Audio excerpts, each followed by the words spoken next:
Hello everyone, कैसे हैं आप लोग। मैं भी अच्छा हूँ।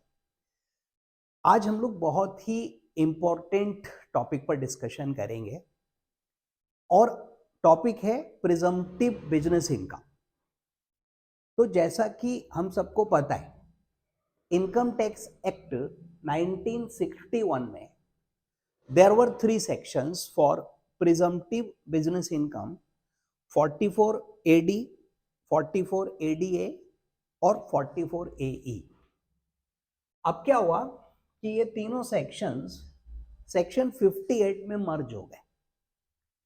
सर 3 सेक्शन है, 44 AD, ADA and A. Presumptive AD में बिजनेस इनकम 8%, 6% प्रॉफिट दिखाना है। प्रोफेशन 50% प्रॉफिट दिखाना है। और गुड्स कैरेज 7500 पर मंथ या 1000 पर टन पर मंथ। ये तीनों सेक्शन भैया एक हो गए और मर्ज कर दिए गए सेक्शन नंबर 58 में। So today we are going to discuss section 58, that is presumptive business income. तो आज हम कोशिश करेंगे इसको कवर करने की कि क्या क्या बातें किस किस तरीके से ये की गई। आइए सर मेनली जो तीनों सेक्शंस हैं उसको उन्होंने इकट्ठा कर दिया, कंपाइल कर दिया एक ही सेक्शन में। और जो चेंजेस हैं वो थोड़े हैं, ऐसा नहीं कुछ नहीं बदला। We will try to discuss कि क्या चेंजेस है। आइए शुरू करते हैं। तो सर सबसे पहले सब सेक्शन 1 कहता है कि the provisions of section 26 to 54, यानी बिजनेस प्रोफेशन के सारे सेक्शंस को इग्नोर करते हुए, to the extent contrary to this section shall not apply. मतलब इस सेक्शन के अगेंस्ट में अगर कोई बात है तो वो नहीं लगेंगे। Sir to the manner computation of the specified business, ध्यान से देखिएगा सर। यहां पर ये this is the first clause या सबसेक्शन ऑफ सेक्शन 58। मैं 44 AD का पहला सबसेक्शन देखिए पढ़ता हूं, पुराने वाले एक्ट का। आप इसको देखिए 58 को, लैंग्वेज में चेंज है and then we will discuss कि इसका इंपैक्ट कहां जा रहा है। भैया बहुत ही गहरा इंपैक्ट पड़ने वाला है। देखिए ये लिख रहा है, मैं पहले एडी पढ़ता हूं। एडी में लिखा है notwithstanding anything to the contrary contained in section 28 to 43C। ठीक, सेम इन्होंने कहा कि to the extent contrary to this section, जो चीजें इस सेक्शन के कंट्रेरी हैं वो भी वही कह रहा था। Notwithstanding anything to contrary in case of eligible business, eligible वो सब ठीक है, shall not apply to the manner of computation to the specified business। तो अभी तक देखिए यहां पर एक लीगल ओपिनियन ये चल रहा था कि अगर कोई डिसअलाउंस है, जैसे मान लीजिए मैंने कैश पेमेंट्स किए हैं और वो 48(3) में डिसअलाउ हो रहे हैं, राइट सॉरी। अब क्योंकि वो 48(3) में डिसअलाउ हो रहे हैं तो 40A3 shall not apply where SSE is declaring income under 44 AD। Sir language यहां पर भी यही है, बट देखिए जब हम दोबारा से रीड कर रहे हैं to the extent contrary to this section, तो जो बात इस सेक्शन के कंट्रेरी है दैट विल नॉट अप्लाई। तो कहीं ना कहीं एक डिस्प्यूट्स की नई गुंजाइश लैंग्वेज के रीड्राफ्ट करने से ओपन हो रही है। पुराने लॉ में it was very clear position कि अगर एडी, एडीए, एई में इनकम डिक्लेयर हुई है तो रिलेटिव को पेमेंट अगर एक्सेसिव है, कैश पेमेंट एक्सेसिव है, कोई भी चीज है, ना अलाउंस होगा ना डिसअलाउंस होगा। बट एक डिबेट का रास्ता, क्योंकि anything which is contrary shall not apply. So department can have a view कि ये बात कंट्रेरी नहीं है, हालांकि लिखा वहां भी यही है, but you know language change हुआ तो व्यूज भी बदलेंगे।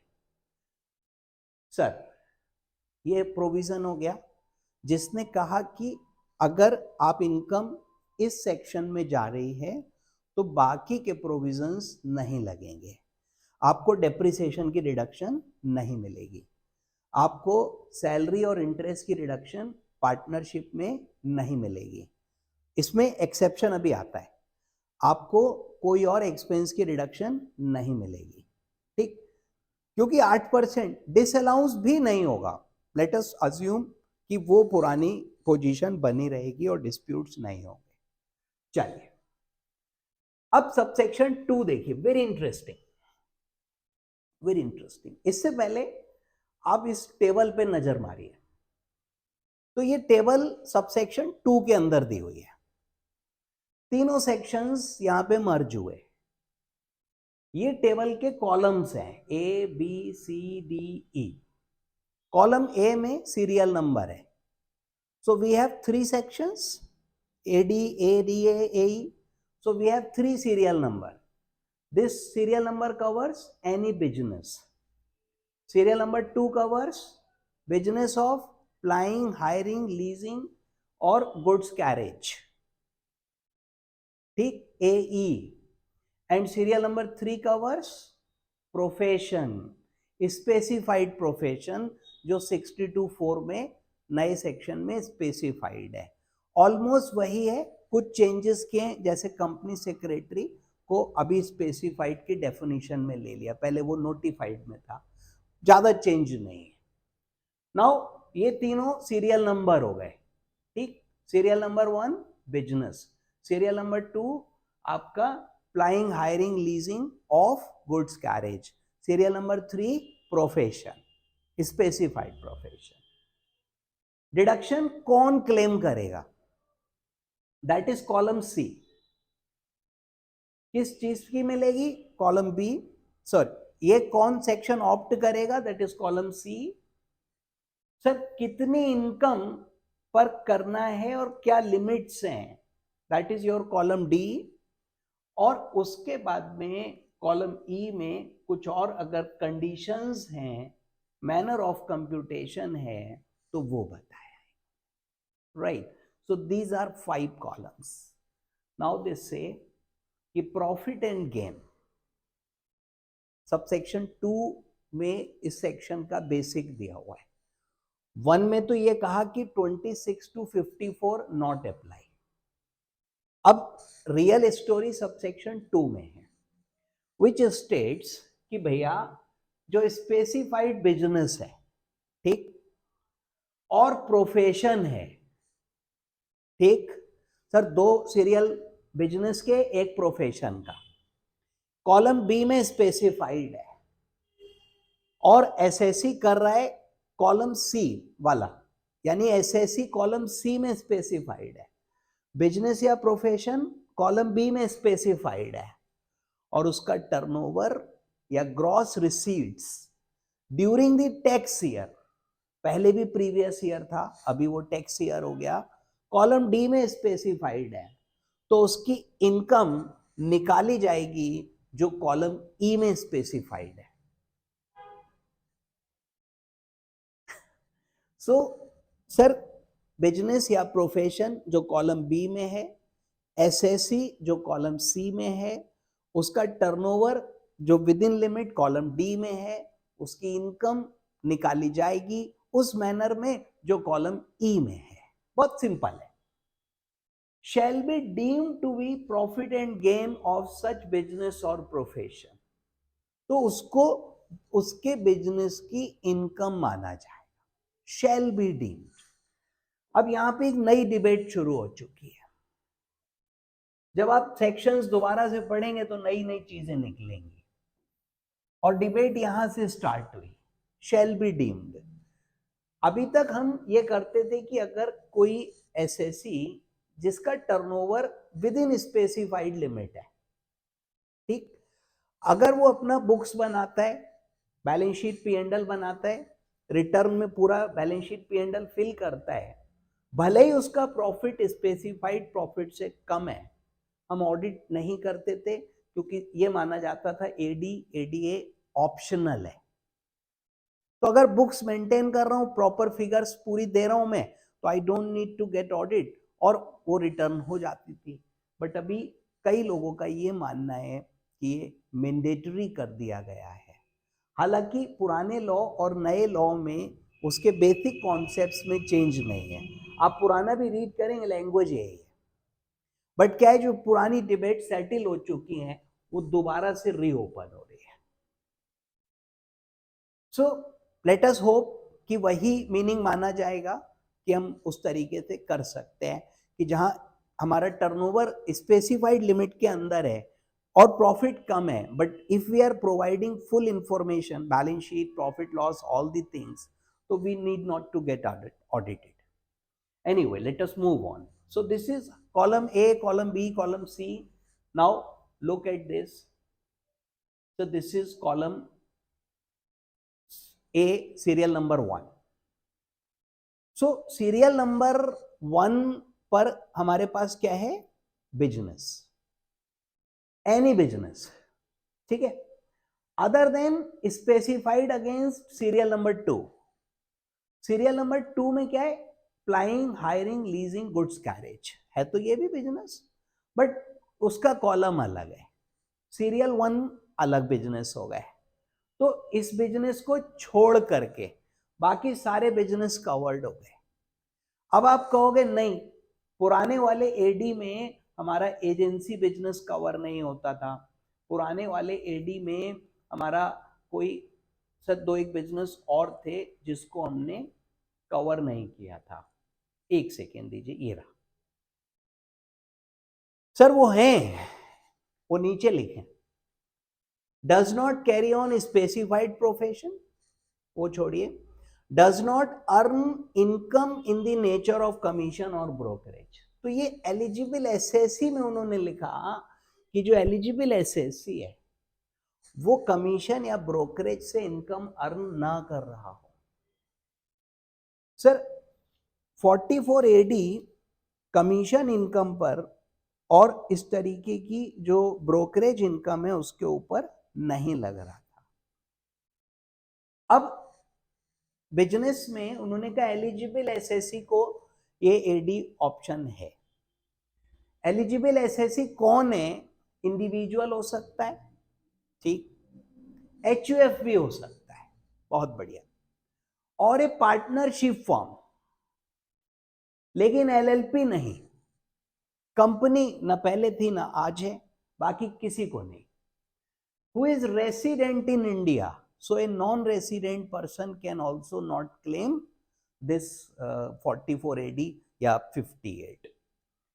सर उसने 144 की रिडक्शन ना ली हो, चैप्टर 8th C की रिडक्शन ना ली हो, ये पुराना वाला 10A 10AA है, ये पुराना वाला चैप्टर 6 है 80C to 80U में जो पार्ट C है वो है इनकम से रिलेटेड डिडक्शंस, पुरानी 80IA, IAB, IB वाली सीरीज। तो ये डिडक्शंस ना ली हो, ठीक है, ये पहले भी था। स्पेसिफाइड प्रोफेशन ना करता हो, ठीक है, इनकम कमीशन ब्रोकरेज की ना हो और वो एजेंसी बिजनेस ना करता हो, तो प्रोविजंस पुराने हैं। बट देखिए लैंग्वेज चेंज हुआ, दोबारा रीडिंग हुई, नई बातें निकलती है। अब सपोज करिए कि मैं एक स्पेसिफाइड बिजनेस कर रहा हूं, दिस वन, जहां पर मैं एलिजिबल हूं क्योंकि मैं सपोज इंडिविजुअल या एचयूएफ हूं, रेसिडेंट हूं, मेरा टर्नओवर भी उस लिमिट से कम है और उस बिजनेस में मेरी एक रिटेल शॉप है and let us say turnover 60 lakh rupees है, so I am eligible SSC, 60 lakh पे 8% 6% डिक्लेयर करो। During the year, tax year, let us say मेरे को 5,000 की कहीं से ब्रोकरेज या कमीशन इनकम हो गई, सर 20,000 मान लीजिए, 25,000 मान लीजिए, वैसे तो 100 रुपए मान लीजिए, सर थोड़ी सी फिगर बढ़ा लीजिए, उस पे मेरा टीडीएस भी कट गया, ब्रोकरेज वाले सेक्शन में कट गया, यानी डिपार्टमेंट पे भी इन्फो आ गई कि भैया तुम्हारे पास ब्रोकरेज कमीशन इनकम है, स्मॉल अमाउंट, 60 लाख का बिजनेस का टर्नओवर है रिटेल शॉप का, और मेरी 25-30 हजार की कहीं से ब्रोकरेज या कमीशन इनकम अराइज हो गई। Now read this again, eligible SSC means who is resident and who does not earn any income in the nature of commission brokerage. ठीक, got it? So I am now ineligible for 44 AD, now 58. Sir उसके पास commission या brokerage होनी ही नहीं चाहिए। I am not saying कि आपके पास 60 लाख का business turnover है, उस पर आप 58 कर लो और 25,000 की कमीशन ब्रोकरेज पूरी इनकम मान लो। नो, वो कहता है होनी ही नहीं चाहिए। Same for agency business. मेरे दो बिजनेस है, एक नॉर्मल रिटेल शॉप और एक मेरी एजेंसी बिजनेस भी है। अभी तक क्या था कि मैं एजेंसी वाले को नहीं कवर कर सकता हूं, बट नॉर्मल पे तो एडी लगा दूंगा। लैंग्वेज पहले भी यही थी, बट नई सिरे से रीडिंग, नए इंटरप्रिटेशंस। सो अभी मैं कहता हूं कि भैया if you are carrying on agency business और if you are having business और इनकम फ्रॉम कमीशन और ब्रोकरेज, तो आप 58 से बाहर। जो एलिजिबल बिजनेस है वो भी नहीं कवर होगा, क्योंकि वो कहता है eligible SSC means who does not have this income, does not carry on this business. Sir profession नहीं कर रहा, इट्स ओके, मैं बिजनेस भी कर रहा हूं, प्रोफेशन भी कर रहा हूं, तो भी मैं 58 नहीं ले सकता। Sir first serial number eligible, तो देखा आपने, ये जो सीरियल नंबर 1 है मेरा बिजनेस वाला, ये पहले भी था, आज भी है। स्पेसिफाइड बिजनेस छोड़ दो सीरियल 2 का। Eligible SSC we just discussed, everyone is not covered here, right. Next comes turnover, तो उसकी turnover does not exceed 2 crore rupees, यही लिमिट है।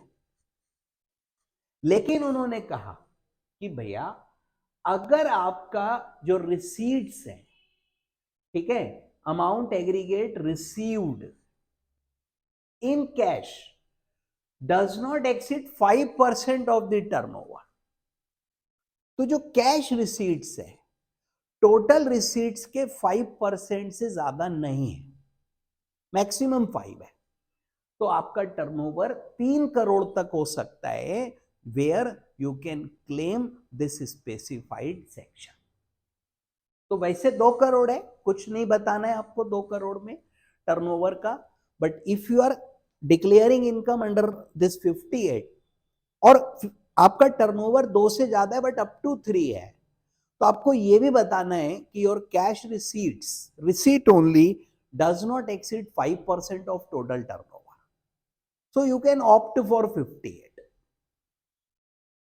कितनी इनकम डिक्लेयर करेगा, तो वो कॉलम ई में दी है, पुरानी वाली लिमिट्स हैं भैया, 6% ऑफ टोटल टर्नओवर और ग्रॉस रिसीट, जो कि बैंकिंग या ऑनलाइन मोड से रिसीट्स हुई है, उस पे 6% as usual as old provision. Sir ये रिसीट कब तक हो जानी चाहिए, तो रिटर्न फाइलिंग का नया सेक्शन है 263 इन प्लेस ऑफ 139, उसके सबसेक्शन 1 यानी due date of filing return तक जो रिसीट्स आपको हो गई हैं, बैंक के थ्रू हुई हैं, बैंकिंग चैनल से हुई हैं, आरटीजीएस, एनईएफटी, यूपीआई, अकाउंट पे चेक, इन सब से पेमेंट्स आए हैं, तो आप 6% डिक्लेयर करो उस पे, और जो अदर देन दैट है उस पर 8% डिक्लेयर करो, कैश रिसीट, बेयरर चेक और क्रॉस चेक, और profit claim to have been actually earned, actual अगर आपको लगता है ज्यादा है तो आप वो बताओ, विच एवर इज हायर। तो choice to declare higher income still exist, 6% of receipts through banking channel, and for that purpose आपका 139(1) यानी नया सेक्शन 263(1) तक का टाइम देखा जाएगा, जो पैसा बैंकिंग के थ्रू आ गया उसका 6%, रिमेनिंग टर्नओवर का 8%। कैश में आया, अकाउंट पे चेक से आया, क्रॉस आया, नहीं आया, सर नहीं आया 139(1) वाली डेट तक, तो उस पर भी 8%। ये हो गया डन। यस सर, इसको इन्होंने क्या कहा, now this is old section 44AE। Now section 58 कैसे रेफरेंस देंगे, सब सेक्शन 2 फिर टेबल, उसके अंदर सीरियल नंबर 2। तो पहले जिस चीज का रेफरेंस था 44AE, अब उसका रेफरेंस है section 58 sub section 2 table serial number 2। तो ये पुराना एड्रेस था, ये नया एड्रेस है, छोटा हो गया पहले से। सर सिंप्लीफिकेशन हुआ है ना, हम सबको मालूम है। आइए, तो भैया business of plying, hiring, leasing, goods carriage, ये हम सब ने पहले भी ध्यान दिया हुआ है। बस चला रहे हैं तो ये नहीं मिलेगा, ट्रक चला रहे हैं, छोटा हाथी है या एनी अदर गुड्स कैरेज है तो मिलेगा। Road roller, JCB etcetera equipments होते हैं, वो गुड्स कैरेज नहीं होते। ठीक, ट्रैक्टर कवर होगा, tractor trolley, but mainly truck या छोटा हाथी या इस तरीके की चीजें।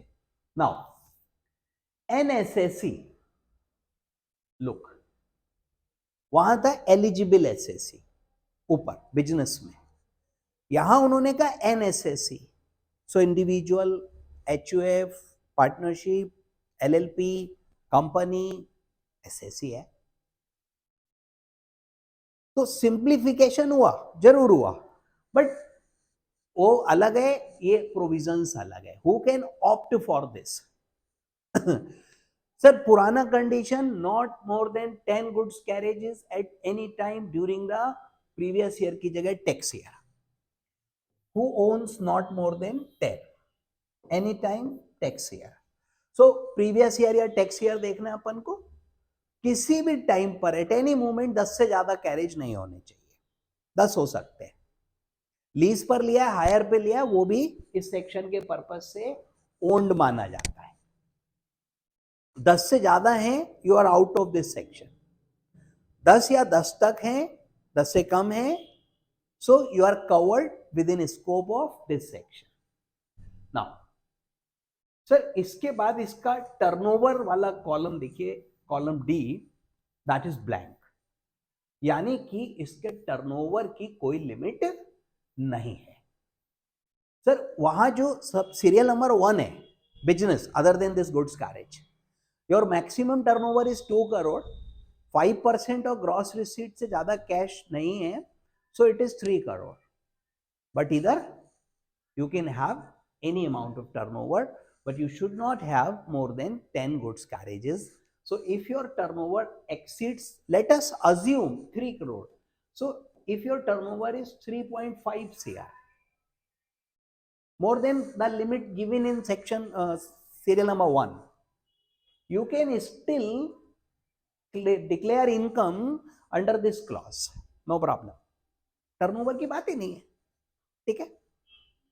नेक्स्ट सर कितना उसको डिक्लेयर करना है, so that is the old one, 1000 rupees per ton gross vehicle weight, unladen weight for each vehicle. So for this is heavy goods carriage, sir जिसका मतलब 12,000 किलो से ज्यादा है।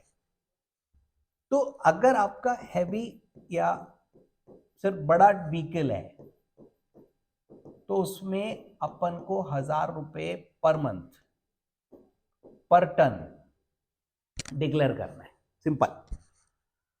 जो कि उसका अनलेडन वेट है, ग्रॉस व्हीकल वेट है, तो ये व्हीकल की आरसी में हमें इजीली मिलता है।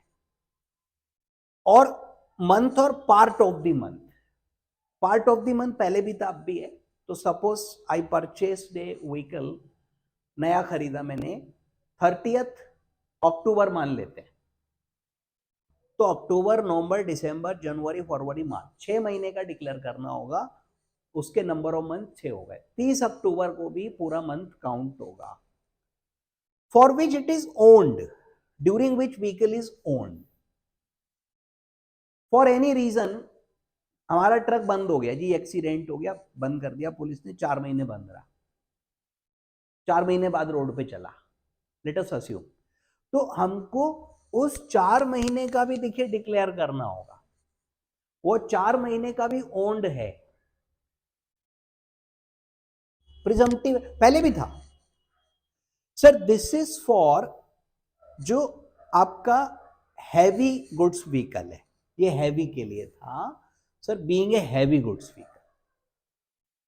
अब जो हैवी नहीं है उसके लिए उन्होंने लाइट नहीं लिखा, लिखा being a vehicle other than heavy vehicle.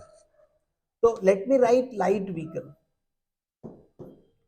तो 7500 पर मंथ। फिर हमको उसका ग्रॉस वेट और वो सब नहीं देखना है, 7500 पर मंथ। अब सपोज व्हीकल की कैपेसिटी सर ये 12,000 केजी से ज्यादा इन्होंने बात करी है। हैवी का मतलब है जिसका अनलेडन वेट 12,000 केजी से ज्यादा है। मतलब आप उसकी आरसी देखिए, उसमें उसका व्हीकल का अनलेडन वेट लिखा होता है, और अगर वो 12,000 किलो से अधिक है, यानी 12 टन से ज्यादा है, तो सिंपली वो हैवी है, अदरवाइज वो लाइट है। छोटा है तो 7500, बड़ा व्हीकल है तो 1000 पर मंथ पर टन, उसकी ग्रॉस टनेज कैपेसिटी पर चलेगा। तो 7500 रुपए की बात करी इन्होंने, every month part of the month owned, same to same. और अगर एसएससी कहता है ज्यादा है तो they are saying most welcome कर, no problem, you can always declare higher income. अब आता है तीसरा सेक्शन, सीरियल नंबर 3 चला गया। Earlier it was 44 ADA, this was the old address. New address section 58 subsection 2, table, table का number नहीं है क्योंकि एक ही टेबल है, column serial number 3, new small compact simple address. Earlier it was very complicated, you learn ADA, अभी you learn 58 subsection 2, table, serial number 3, so easy. आइए, तो स्पेसिफाइड प्रोफेशन कौन सा, स्पेसिफाइड, जो पहले हमारा 44 डबल ए में था, अभी वो 62 में हो गया। स्पेसिफाइड एसएससी अभी पढ़ते हैं। नाउ उसका gross receipt, sir this is your column D, gross receipt या टर्नओवर 50 लाख से ज्यादा नहीं होना चाहिए। So if your turnover is up to 50 lakh तो आपको इस सेक्शन में कवरेज है। नाउ 75 लाख हो जाता है इफ टोटल रिसीट का 5% से ज्यादा कैश रिसीट नहीं है। तो जो रिसिप्ट इन कैश है वो 5% से ज्यादा, अगर कैश रिसीट्स नहीं है तो आपका जो टर्नओवर है, ग्रॉस रिसीट है, वो 50 लाख से बढ़कर 75 लाख तक you can claim this section 58। कितना डिक्लेयर करना है जी, 50%। एज यूजुअल ओल्ड वन, हमने कहा सर जी बैंकिंग चैनल से जो पैसा आया उसका कम कर दो, आपने सीरियल नंबर 1 में कम किया हुआ है 6% बैंकिंग चैनल पे, अदर्स पे 8%, हमें भी कुछ कम दे दो, तो कह रहे नहीं तुम्हें नहीं मिलेगा। क्यों, हमें क्या पता सर, 50% फॉर एवरीवन, ठीक है। और जो भी ग्रॉस रिसीट, या अगर आप हायर अमाउंट क्लेम करते हो तो always welcome, you can declare higher income. So old provisions, now this is our 44 ADA, now serial number 3. Sir अभी और प्रोविजंस है, क्या है सर, ये कहता है any SSC mentioned in column see who claims that. तो सर यहां किस पर लगा ये सबसेक्शन 3, तीनों पर लगा। उसने सीरियल नंबर 1 2 3 कहा है? उसने कहा जो कॉलम सी में कवर्ड है, यानी ऑल 3 क्लासेस। और वो कहता है उसका प्रॉफिट स्पेसिफाइड बिजनेस या प्रोफेशन से कम है। जो ऊपर कॉलम ई में दिया है, दैट इज 6%, 8%, 7500 पर मंथ, 1000 पर टन पर मंथ या 50%, उससे कम है, ऐसा मैं कह रहा हूं। कंडीशन 1, तो मेरा प्रॉफिट 6%, 8% एसेट्रा से कम है। यहां देखिए एंड लिखा है। और मेरी total income exceeds the maximum amount which is not chargeable to tax. Right now under new regime, maximum amount which is not chargeable to tax is 4 lakh. 4 lakh की स्लैब है ना, पहला 4 लाख है। तो अगर मेरी इनकम 4 लाख से कम है तो ये नहीं लगेगा सबसेक्शन 3। सबसेक्शन 3 तभी लगेगा जब मेरा प्रॉफिट कम है इन टर्नओवर, इन प्रॉफिट से, जो भी पूरे हैं, और मेरी इनकम इससे ज्यादा है। एंड लगा है, दोनों होनी चाहिए। तो मेरे को क्या करना है? बुक्स ऑफ अकाउंट मेंटेन करनी है और उन बुक्स का ऑडिट कराना है। तो जो 44 एडी एडीए एई में कम डिक्लेयर कर रहे हैं, तो उसको बुक्स मेंटेन करनी है, ऑडिट कराना है। Old provision, old rules, but now तीनों के लिए कॉमन एक ही जगह पर बात लिखी हुई है कि जहां पर आपका प्रॉफिट जो आप डिक्लेयर कर रहे हो, that is less than whatever is specified under this section, and your total income exceeds maximum amount which is exempt from tax. Total income की बात करिए, not only that business, total income सब उस maximum. तो you have to maintain books and you have to get your books audited. Now the next is subsection 4। What is that? पढ़िए पढ़िए, अच्छा आप पढ़ के देखिए। अच्छा चलो साथ में पढ़ते। एनी लॉस, अलाउंस और deduction allowable under provision of this act shall not be allowed against income computed in the manner subsection 2। एक मिनट इस पे ध्यान दीजिए, विचार कीजिए। सर ये चेंज है पुराने वाले से, ये चेंज है कैसे? पढ़ लिया? अभी मैं 44 एडी का पुराना सबसेक्शन 2 पढ़ रहा हूं। Any deduction allowable under section 30 to 38 shall for the purpose of subsection 1 be deemed to have been already given full effect, no further deduction shall be allowed। तो भैया ये दो शब्द तो नए ऐड हुए। वहां लिखा है एनी डिडक्शन, लॉस या अलाउंस नहीं लिखा था।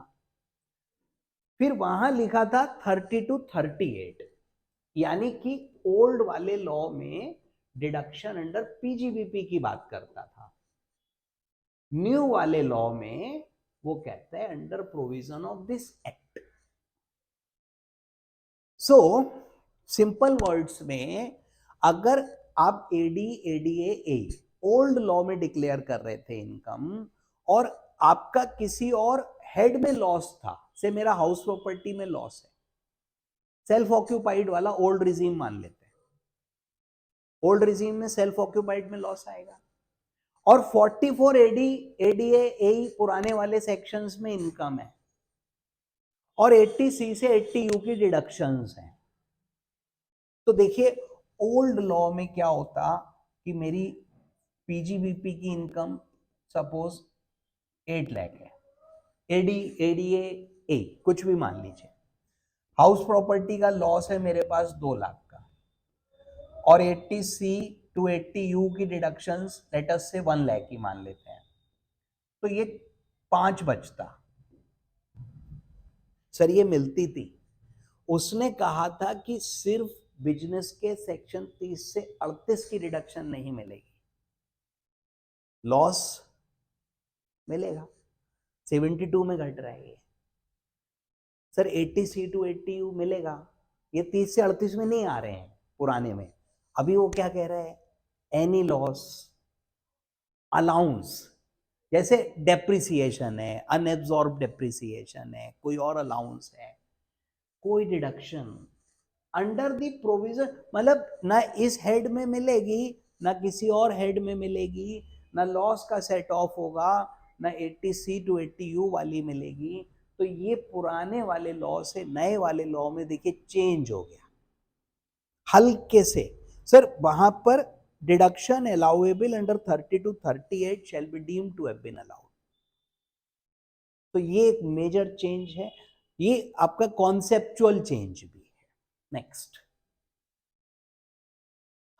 सर, नेक्स्ट आता है कि जो हमारे पास में पार्टनरशिप फर्म्स हैं, पार्टनरशिप फर्म्स, तो क्या वो डिडक्शंस क्लेम कर सकते हैं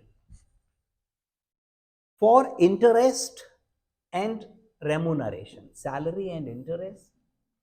बात फर्म की हो रही है। सो इन्होंने कहा कि जो आपका सबसेक्शन 2 है उसमें टेबल है, उसमें सीरियल नंबर 2 है, सीधे सीधे कहिए ना गुड्स कैरेज। तो भैया गुड्स कैरेज के केस में एक तो ऑल एसएससी थे, ठीक है, और दूसरा हम पार्टनरशिप फर्म में अपनी डिडक्शन क्लेम कर सकते हैं सैलरी और इंटरेस्ट की। ये deduction business other than goods वाला, बाकी सारे एडी वाले और प्रोफेशन एडीए वाला, यानी सीरियल नंबर 1 and 3, उनको नहीं मिलेगी। सेम प्रोविजन पुराने लॉ में था, सेम यहां पर है, but this will apply to serial number 2 only, goods carriage. WDV पुराना नया सेम।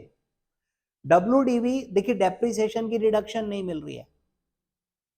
अब मैं 4 5 6 साल 58 में डिक्लेयर किया, फिर मेरा टर्नओवर एक्सीड हो गया, नंबर ऑफ ट्रक्स बढ़ गए, ऑडिट हो रहा है, तो भैया WDV ऐसे निकाली जाएगी जैसे आप हर साल डेप्रिसिएशन क्लेम कर रहे हो। वैसे ये बात यहां नहीं लिखनी चाहिए थी क्योंकि डेप्रिसिएशन में पहले ही लिखा है मैंडेटरी है, बट स्टिल रेपिटेशन मान लीजिए। तो WDV shall be computed as if the SSC was being allowed depreciation every year. So अगर 5 साल में 58 में डिक्लेयर किया और छठे साल मेरा टर्नओवर एक्सीड हुआ, नंबर ऑफ ट्रक्स बढ़ गए और मैं ऑडिट में आ गया, तो भी मेरा डिप्रिसिएशन उन 5 साल का घटाने के बाद जो WDV बचेगी ऑडिट वाले ईयर में, I can claim that WDV only. पुराना भी यही था। सर ये 7 देखिएगा, और ये कह रहा है कि देखो बेटा, अगर आपने एलिजिबल एसएससी ने profit for any tax year table के सीरियल नंबर 1 में आपने डिक्लेयर किया, सीरियल नंबर 1 में कौन है, बिजनेस, ठीक है, ट्रक वाले को छोड़ के बाकी बिजनेस। तो ये जो सबसेक्शन 7 है ये सिर्फ सीरियल नंबर 1 पे लगता है, यानी कि 2 और 3 पे नहीं लगता है। पहले सेक्शन ये डिस्कस कर लेते हैं। He declares profit for any of the 5 tax years succeeding such tax year in contravention of subsection 1। यानी आपने एक बार इस सेक्शन 58 के सबसेक्शन 2 में सीरियल 1 में डिक्लेयर कर दिया, देन आप उसके 5 साल में अगले नेक्स्ट में, ठीक है, और इन कॉन्ट्रावेंशन डिक्लेयर करते हो, दैट इज कम डिक्लेयर करते हो। पहले पूरा कर दिया, फिर आपने अगले 5 साल में कम डिक्लेयर कर दिया, यानी आप 58 से बाहर आ गए एक तरीके से। तो कह रहे हैं he shall not be eligible to claim benefit of this section for 5 tax year subsequent to the year in which profit is not been declared. तो अगर हमने एक साल में ईयर 1 में लेटेस्ट से इस सेक्शन में डिक्लेयर किया, सीरियल 1 की बात हो रही है सिर्फ, उसके बाद हम 2 to 6 नेक्स्ट 5 तो ये हुए, ये फर्स्ट ईयर जब मैं डिक्लेयर किया 58, और लेट मी से 58(1) बोल देता हूं इसको, 58(1) में, हालांकि 58(2) table serial number 2, 58 sir serial number 1, serial number, ठीक है, पहले साल हो गया ये, मैंने 8% प्रॉफिट दिखा दिया 58 और ये सीरियल नंबर 1 में रिटर्न भर दी। अब अगले 5 साल 2, 3, 4, 5, 6 में मैंने कहीं पे लोअर प्रॉफिट दिखा दिए और ऑडिट करवा लिया। लेट अस से ऐसा मैंने 4th ईयर में किया, ठीक, where declares in 1 year, then in next 5 year he opts out of this section, you can say 4th year में किया। तो इसके अगले 5 साल यानी 5, सर इसके अगले 5, 6, 7, 8, 9, 5 to 9, इनमें मैं वापस उसमें डिक्लेयर नहीं कर सकता। मतलब ये कि एक बार अगर आप घर से बाहर चले गए तो अगले 5 साल तक घर में अंदर एंट्री नहीं मिलेगी। Sir it is quite a confusing clause, पुराने लॉ में भी सेम टू सेम है, नए में भी सेम टू सेम है, और अच्छी बात कह लो या बुरी बात कह लो, this applies only to serial number 1। तो जो प्रोफेशन वाला है या जो इस आपका गुड्स कैरेज वाला है वो ईयर टू ईयर चेंज कर सकता है, कभी इधर कभी उधर, कभी उधर कभी इधर। लेकिन जो ये वाला है बिजनेस कर रहा है, इसको 5 साल का ये अजीब सा एक वनवास टाइप का प्रावधान है कि भैया अब तुम एक बार जंगल चले गए तो 5 साल जंगल में रहो ना, काहे घर में अंदर आना चाहते हो। तो ठीक है, there may be some approach to that, let us move on. अब उन्होंने कहा कि देखो भैया, irrespective of anything contained in foregoing provisions of second, बोले 7 को छोड़ो, irrespective of कुछ भी लिखा हुआ,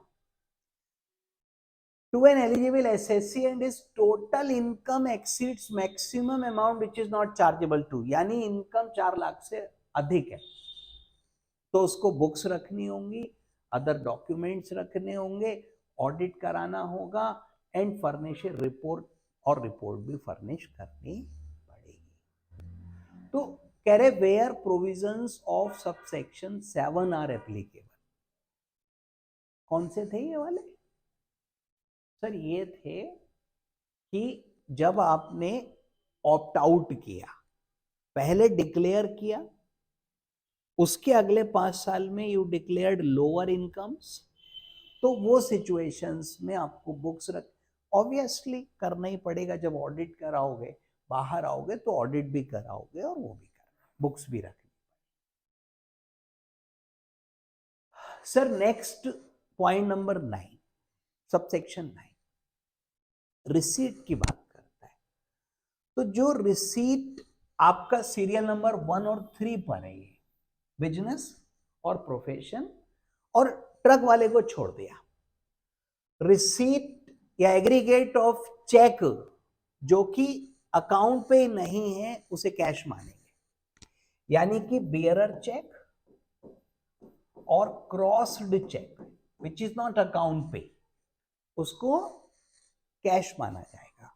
वो था ना 5% से ज्यादा रिसीट अगर कैश नहीं है तो 2 की जगह 3 करोड़ 50 की जगह 75 लाख, तो उसे कैश मानेंगे।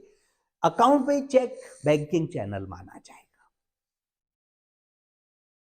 62 मेंटेनेंस ऑफ बुक, 63 ऑडिट नहीं लगेगा for subsection 2 table serial number 2, और मॉनेटरी लिमिट अंडर दो sections gross receipt income from set business shall be excluded.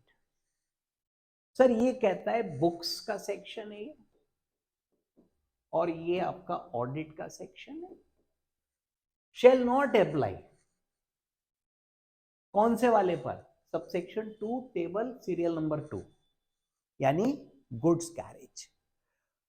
तो जो 62 और 63 हैं यानी बुक्स और ऑडिट के सेक्शंस हैं, फॉर दैट पर्पस आपकी गुड्स कैरेज की टर्नओवर इंक्लूड नहीं होगी। इसका अर्थ ये भी हुआ कि जो सीरियल नंबर 1 और 3 है यानी स्पेसिफाइड प्रोफेशन और स्पेसिफाइड बिजनेस, वो टर्नओवर्स इंक्लूड होंगे। तो अगर मेरे दो बिजनेस हैं और मैं चाहता हूं एक में मैं सीरियल 1 में डिक्लेयर कर दूं और दूसरे का ऑडिट करा लूं, तो दोनों ऐड करके टर्नओवर देखा जाएगा। नेक्स्ट, ये एलिजिबल एसएससी हमने डिस्कस कर लिया। स्पेसिफाइड एसएससी, यह सीरियल नंबर 3 था। प्रोफेशन, इंडिविजुअल और फर्म, ठीक। एचयूएफ नहीं है यहां पे। सर देखो एचयूएफ प्रोफेशन करेगा भी नहीं, तो नहीं है, पहले भी नहीं था। रेसिडेंट होना चाहिए, एलएलपी को बाहर कर दिया। तो जो बिजनेस वाला है सीरियल नंबर 1, वो individual, HUF, partnership form other than LLP. जो आपका स्पेसिफाइड प्रोफेशन है उसमें इंडिविजुअल और partnership form other than LLP, और जो गुड्स कैरेज है उसमें कोई भी, दीज आर एलिजिबल। रेसिडेंट होना चाहिए, ठीक है। गुड्स कैरेज में रेसिडेंट की कंडीशन नहीं, वहां सब कुछ है। एलएलपी का वही मतलब है जो एलएलपी एक्ट में दिया हुआ है। Goods carriage, gross weight motor vehicle act में दिया हुआ है। हैवी गुड्स व्हीकल का मतलब 12,000 किलोग्राम पुराना है। और देखिए अगर आपके पोजीशन में है, चाहे हायर पे लिया है, हायर परचेज पे लिया है, चाहे आपने इंस्टॉलमेंट पे लिया है, और उसको ओनर माना जाए, तो ये भी चीज उन्होंने क्लियर कर दी, और ये पुराना ही प्रोविजन है। So this is all about section 58। Compilation हुआ, कुछ चीजें आसान हुई, कुछ चीजें कॉम्प्लिकेटेड हुई, कुछ एक जगह से वो लॉस अलाउ नहीं होगा, any deduction of this act allowed नहीं होगी, अमेंडमेंट्स भी हुए। So thank you very much for paying your attention to this.